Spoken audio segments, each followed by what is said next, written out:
Okay, let's unpack this. You've brought us a really intense set of sources for this study. Mm-hmm. It seems to connect, well, biblical patterns, Mm. number codes, even astronomy, Mm-hmm.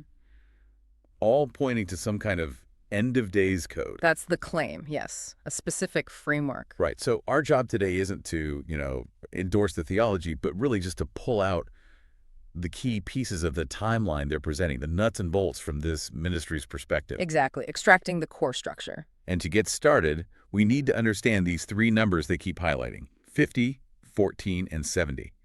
How do these numbers actually build the foundation for their timeline?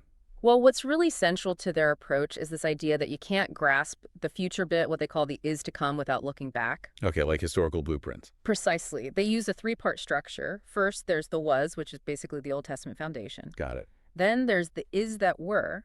That covers the time from Christ up until what they see as the pre-tribulation escape. Okay, was, is, that, were, and the last part. And the future is to come. That's the future part, the revelation, the tribulation itself. So how do they make those periods less abstract? How do they connect them to actual events or people? They use typology. It's a key concept for them. Basically, it means someone or something in the Old Testament acts as a sort of pre-planned model, a foreshadowing for a future event. Okay, give us the main example they use for that. How do Moses and Joshua fit into this tribulation picture? Right. So they map the main phases they see in the tribulation, the seals and the trumpets, directly onto Moses and Joshua. Moses first. Yeah. Moses' story, particularly his early life, that's the pattern for the first 7 years, the seals period. Killing the guard, fleeing to the wilderness. And meeting his bride later. Exactly. That whole journey mirrors a time of judgment and then finding refuge or escape. And Joshua. So after Moses dies, Joshua steps up. And his name, Joshua, is basically Yeshua, or Jesus. He leads the people through conquest and war. So his story becomes the typology for the next 7 years, the trumpets period. It signifies, for them, the Lord stepping in more directly, the conquest phase. That really puts a spotlight on those transition points. And the sources seem to talk a lot about the well. It pops up with Moses, Jacob, even Jesus meeting women there. What's the significance of the well in this study? They see it as this symbolic meeting place, a place where divine encounters happen, transitions begin, key relationships start. It marks a shift. Is there a specific scriptural anchor for that with Moses? There is. The ministry pointed out something specific they found. If you look at Exodus chapter 2, Moses' birth, killing the guard, fleeing Egypt, and meeting his bride at the well, it's all right there, sequentially. Yeah. So the well isn't just random. It's right there at the start of that specific narrative sequence, marking the beginning of his journey towards his destiny. It makes it a perfect symbol for the start of the seals topology. Okay, that makes sense. Let's shift to the numbers then. This core structure they claim. 50, 14, 50, you said it's the heart of the code. Where did that specific sequence come from? And how did they land on 14 years relating to 50? That seems like a jump. It does initially. But this is where they blend time and symbolism. The code itself lays out a flow. A 50-day period kicks things off. Right. That's followed by 14 years of tribulation, which they break down as 7 for seals, 7 for trumpets. Okay, 14 years total. And that whole 14-year plus 50-day period leads up to what they identify as the 50th Jubilee. But still, why 14 years connecting to 50? What's the bridge? The bridge is Hebrew gematria, the numerical value of letters.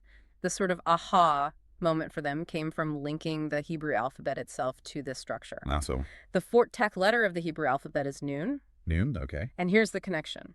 The numerical value of the letter Nun is 50. I see. So the letter's position, 14, is linked directly to its numerical value, 50. Exactly. For the ministry, that confirmed the sequence. 14 years inherently ties to the number 50 through the letter Nun. So the code becomes fixed. 50 days begin, 14 years follow, leading to the 50th Jubilee. Okay, now this is where, for me, it gets really wild. They take this code and connect it to the stars. How does the constellation Taurus fit into this, especially since Taurus usually shows up in late spring, but other parts of their sources hint at a winter timing? That feels like a contradiction. It does seem like a conflict at first glance, yeah. Yeah.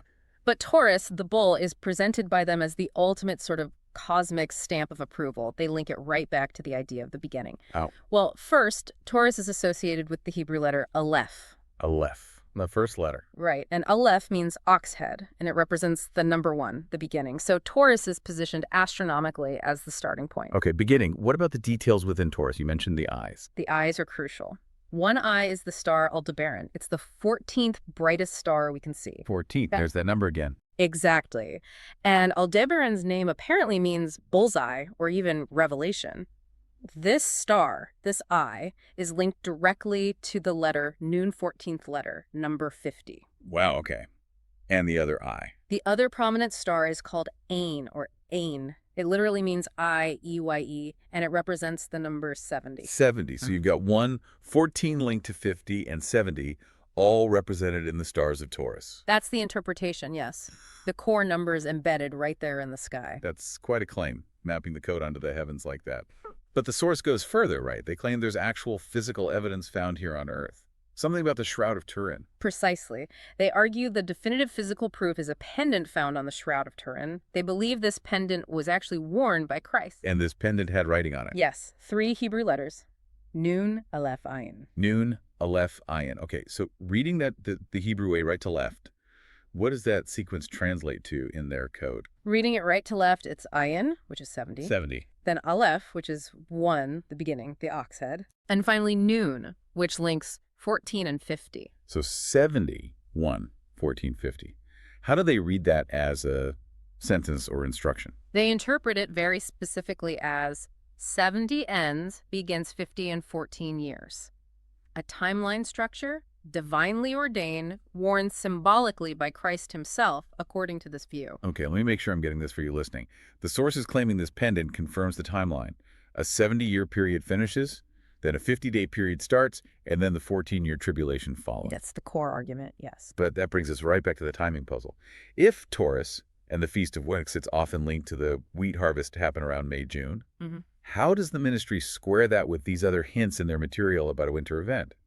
Something tied to the New Year of Trees, Tu B'Shavat, which is way earlier, like February. Right, that's the apparent conflict. And they resolve it by doing a really close reading of John chapter 4. Jesus and Samaritan woman at the well again. That's the one. They interpret the location, Samaria, not just geographically but symbolically. It means watch station, or relates to watchers. Watchers.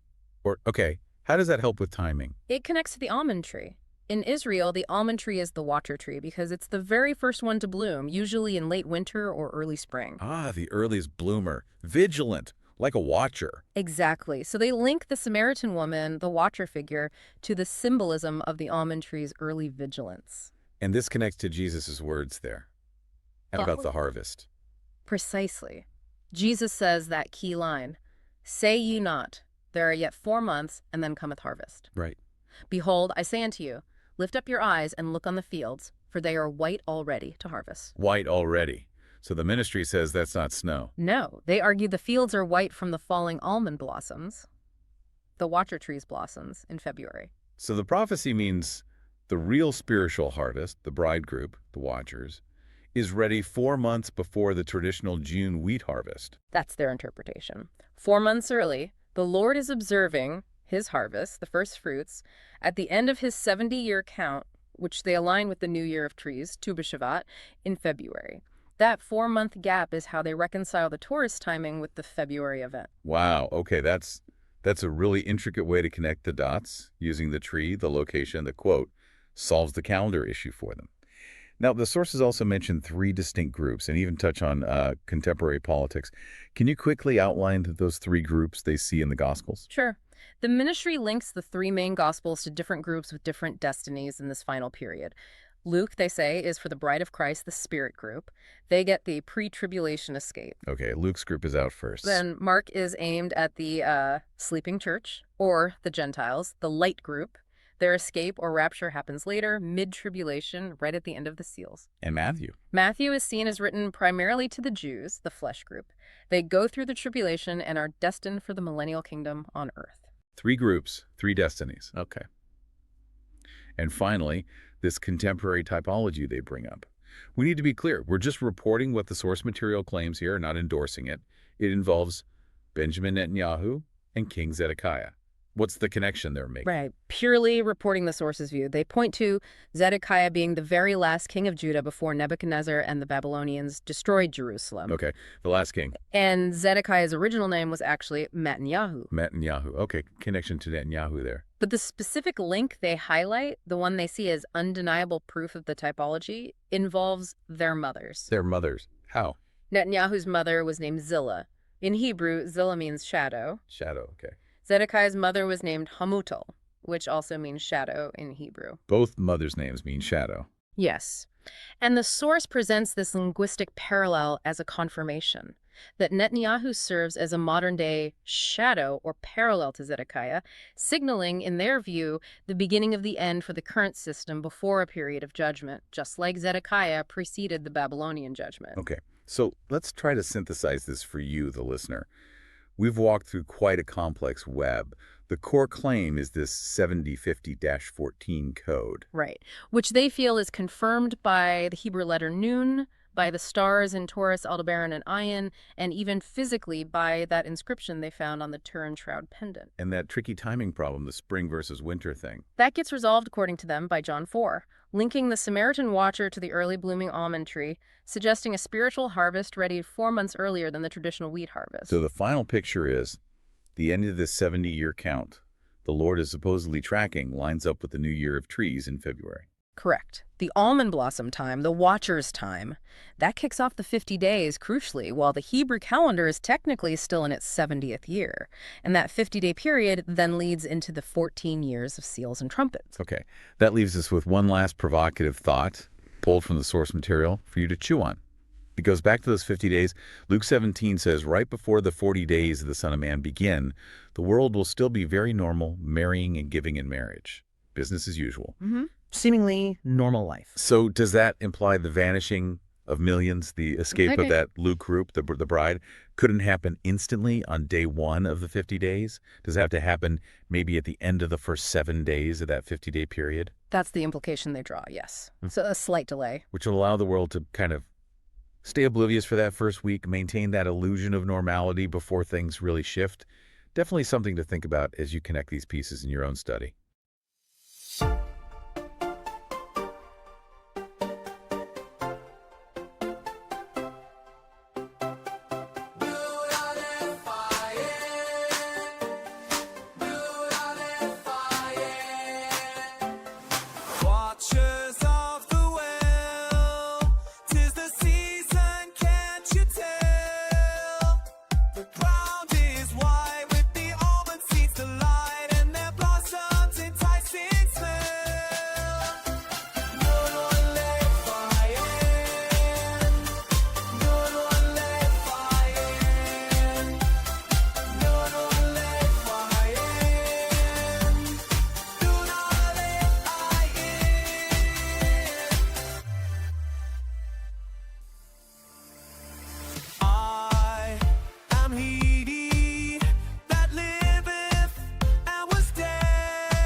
I know thy works. Behold, I have set before thee an open door, and no man can shut it. For thou hast a little strength, and hast kept my word, and hast not denied my name. Watchers of the well, 'tis the season, can't you tell? The ground is white with the almond seeds delight, and their blossoms enticing smell.